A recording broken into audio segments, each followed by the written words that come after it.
To get us back into a cheerful and optimistic mode, I'm pleased to introduce my next speaker, Sindre Bornstein, who is CEO of Nordic Innovation. The task before us now is to connect the theme of today to the broader Nordic Vision 2030. I now leave that in your capable hands. Sindre, the floor is yours. Thank you very much. And I wanted to check, how are your energy levels? Are you doing all right? You good? You've been at it all day, and it's. I realize I'm standing between you and your weekend, so it's a rough task. But let's try to make it in what we in Norwegian call a telemarksnedslag. That means that you land softly before the weekend. All right. So I have a couple of slides I want to share with you, and it's really building on what Hannah was talking about now. I think it complements it quite nicely. But I'm thinking about these slides more as, and what I'm saying more as the start of a conversation. So I would like to challenge you all to please think while I'm talking about some difficult questions. I love difficult questions, and preferably questions I cannot ask, because I want to use this as an opportunity to start a conversation on how we can work more systemically with STEM and talent in the Nordic region.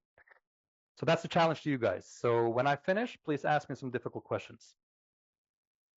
All right, I think I want to start with building on something that's been said earlier today. A word that a lot of people have been using is collaboration. And I think in the Nordics, we have a superpower, and that's the collaboration that we have going. So we have a formalized collaboration between our countries, and that gives us a platform to actually build on. And at the root of that, as you alluded to, there's something called the Vision 2030. And that's our prime ministers have met and patted each other on the back, shaking hands, saying that we want to have a shared vision for the Nordic region as a whole. And that region, or that vision, is that the Nordic region within 2030 shall be the most integrated and sustainable region in the world. And we're approaching 2026, so it's not far away. So it's quite bold. But I think it's a sound vision, and it's ambitious, and it should be. And in a time like this, where we see a lot of external pressure, I think having a vision like that for our region is giving us a solid platform to build on, right? So my name is Sindre, and I represent Nordic Innovation. So just a quick backdrop on Nordic Innovation. We're an institution that's been given a task to work towards the Vision 2030 by making the Nordics a pioneering region for sustainable growth. And we do that by working with industry. So we're coming at this from the industry angle. So we're promoting innovation and competitiveness in the Nordic businesses. And we are a part of the Nordic Council of Ministers, and that is headquartered here in Copenhagen. I have some colleagues with me here today from the Secretariat just down the road here. I'm based in Oslo myself. So this vision here and what we're doing, it's really, if we want to distill it down, you can distill it down to competitiveness. And you mentioned Draghi, right? So it's all down to competitiveness. And it's been sort of, since the Draghi report was published a year ago, it's almost at the point of being cliche. So trying to fill that with content, right? But competitiveness is really what we're at. How do we build that for our Nordic region? And if you look at it, I just want to mention that as well. Our region is ranking 12th in the world when it comes to GDP. So if you look at the whole region, all the countries combined, we're punching quite, I would say, above our individual weight at least. So we're ranked number 12. So that gives us some power, some leverage in the world, and so we have a voice that can be heard. And we heard the representative from Brussels earlier mentioning that as well. So I think that's worth having in the back of our minds. And if we add the Baltic countries as well, sort of to a new Nordic thinking, of course, we're even bigger than this. So that's an interesting size to work with.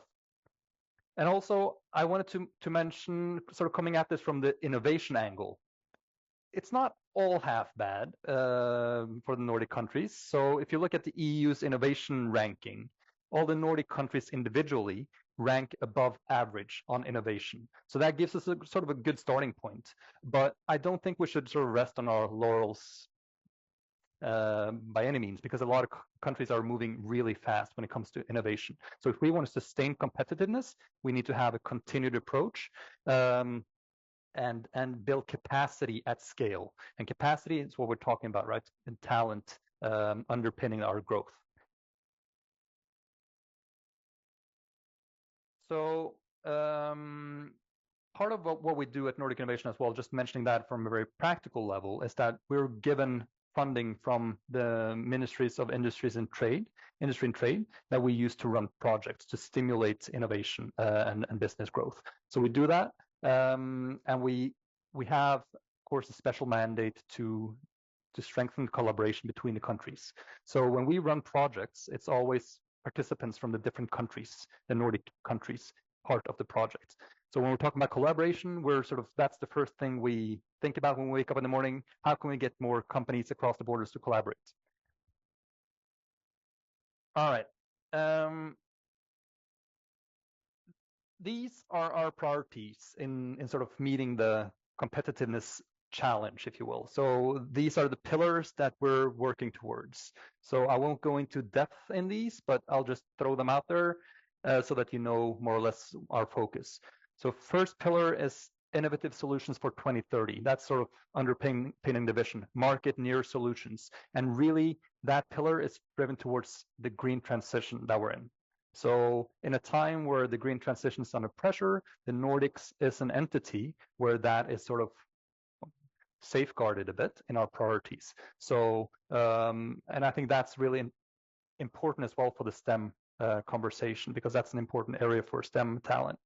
The second is an area that's been discussed in sort of from different angles today earlier.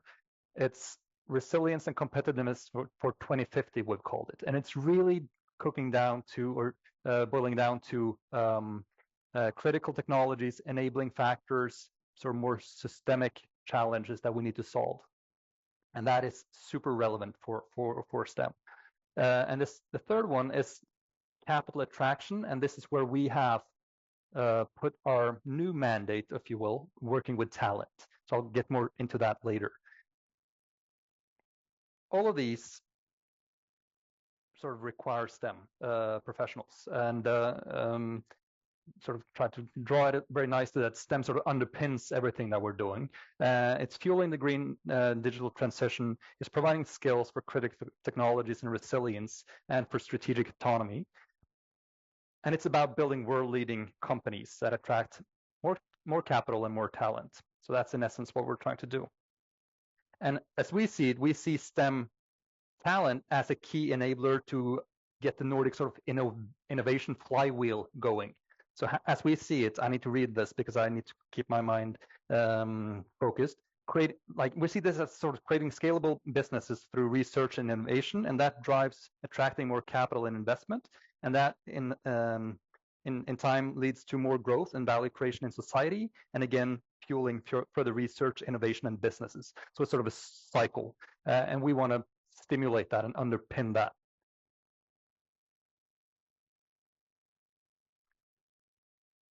Hannah, I think you mentioned it a bit, these new technologies sort of really important for the value creation, right? And for me, this picture really shows how the world has changed over the last 10 years. So if you see the red circles, those are legacy giants, if you will, in the world. And this is by market valuation. So these are company or world sluggers, like really big companies. 10, 15 years ago, you see oil and gas companies here. I think our friend from Abelia touched on this earlier, right? The need to change away from that industry into something else.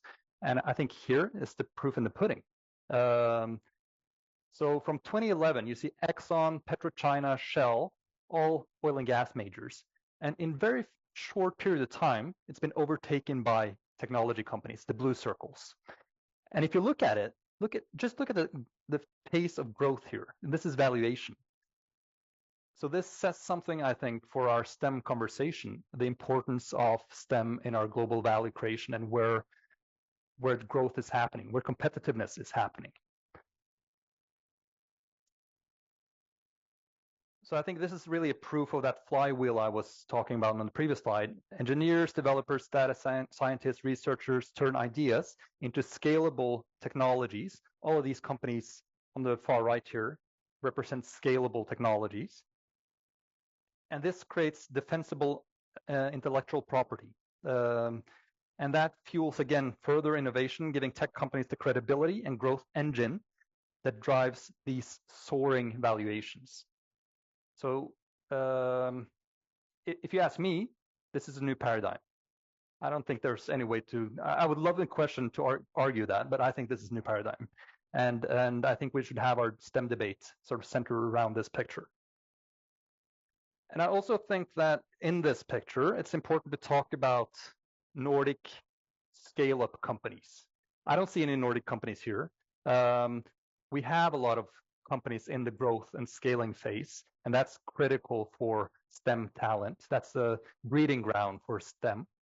And unfortunately, what happens oftentimes is that our scale-up companies are scaled to a certain level, and then they flag out, which is, of course, fantastic if you're an entrepreneur or an early investor. But if you're a country that wants to stimulate an ecosystem, or if you want to protect your strategic autonomy as a country or region, that is very unfortunate. So we're seeing a lot of companies being sold. You mentioned US as one market, and it's being cheered as a victory. But rather, I challenge that a bit. We should think about how do we keep these companies in our region. It's a brain drain.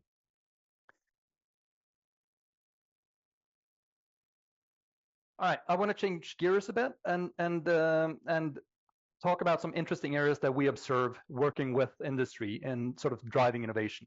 So I want to mention a couple of areas sort of seen from the demand side. This is sort of presented from the industry side, underpinning the conversation that's been earlier today. So we at Nordic Innovation, we've been working with the topic of artificial intelligence for quite some time. It's been sort of it's been a long time coming, and it's a shift in the business creation, right? But we chose to focus some years ago on responsible use of AI as maybe a potential edge for Nordic businesses in the global AI race. So how do we adopt AI in a responsible manner? And what we did some years ago was to try to catalyze, how do we as a Nordic region think about AI adoption? How do we sort of approach this technology as in a unified way and rather than in silos? So we had a group of experts coming in and giving pieces of advice, and one of these pieces of advice was to set up a Nordic Baltic AI Center for responsible adoption of AI. That's a mouthful, but it's really down to sort of how do we get AI rolled out and how do we combine the government work with the business needs. And the reason why we want to do this on a Nordic and Nordic Baltic level is that when you look at these technologies, and if you want to compete with these giants I showed on the earlier slide, these companies, it's really, really difficult to do that from a position of being small countries with small populations. We don't have the critical mass of money, talent, companies, ecosystem to really drive the change that we want to have. So this is a perfect example of where it makes a lot of sense to collaborate.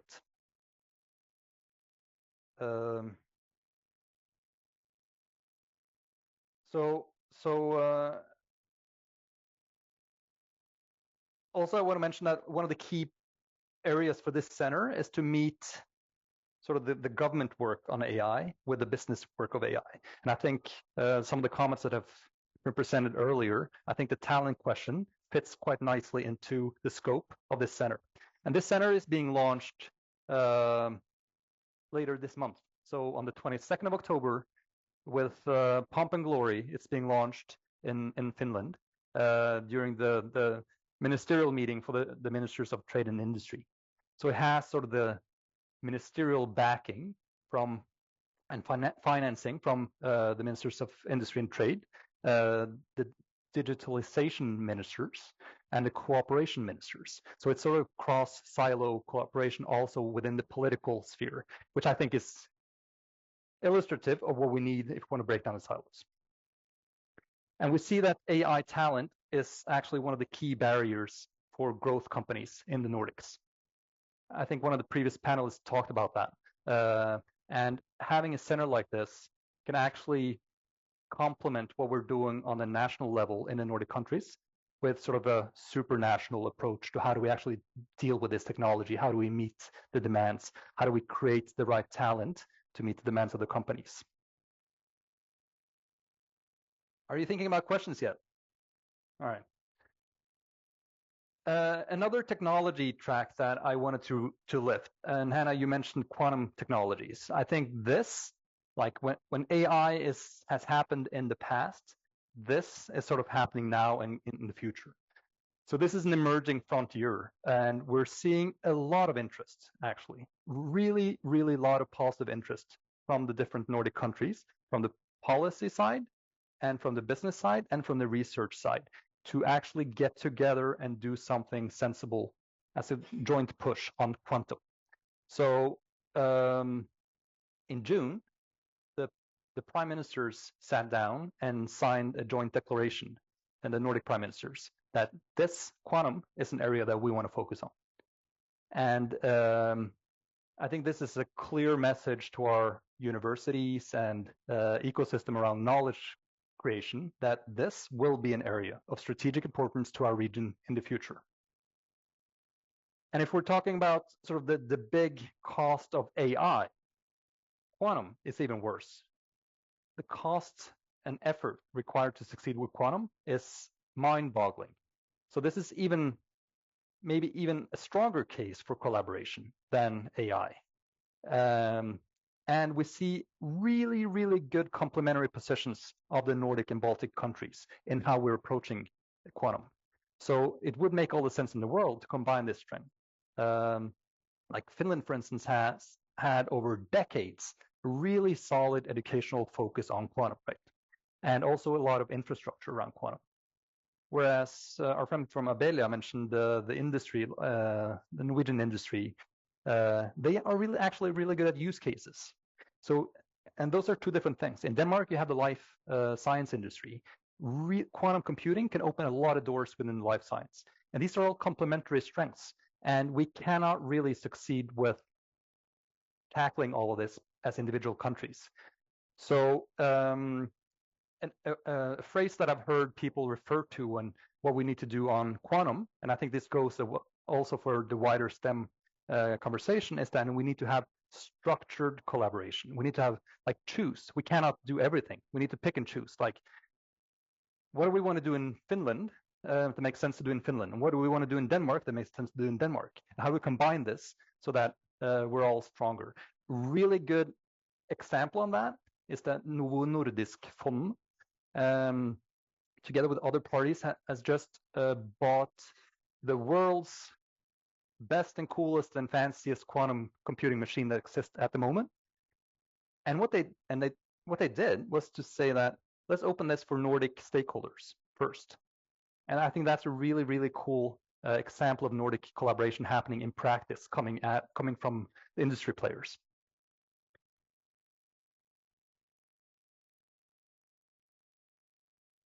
And I think this is also an area where we need to see that triple helix really work. So we need to have the governmental focus, we need to have the research and the business side all working in perfect harmony. And I heard a phrase, we need to have the TRL elevator going up and down. So we can't sort of have this sit in the research labs for too long. We need to get the industry involved early on. So a challenge that I've heard several from the research side on quantum talk about is that we need to have quantum curiosity from the business side.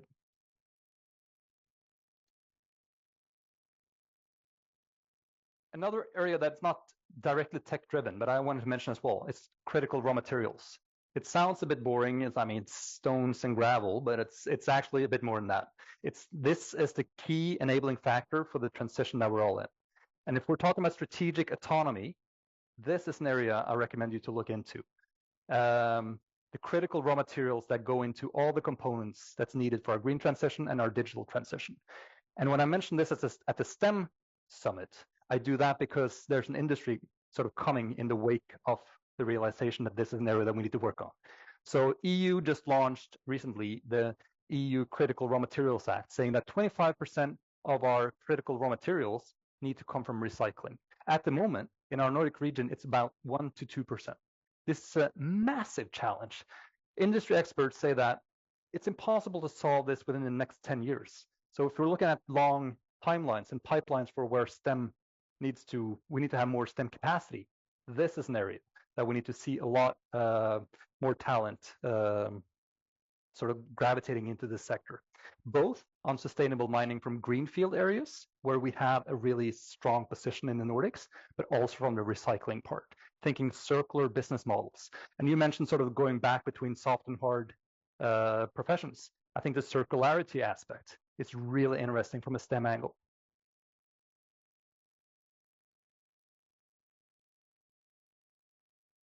And we have a new mandate at Nordic Innovation, where we also want to look at how do we work with talent? How do we get talent? That is, it's the fuel of building companies. If we don't have talent, we're constrained. So how do we work on a Nordic level from our side at the Nordic Council of Ministers on not just attracting talent, but you mentioned that retaining talent as well is a key factor. We have talent coming here, but we're not able to sort of transform it into actual horsepower. How do we do that?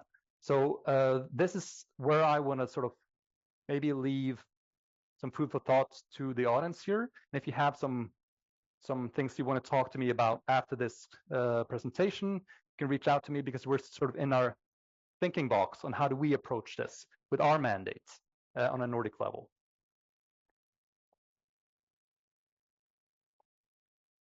Yep.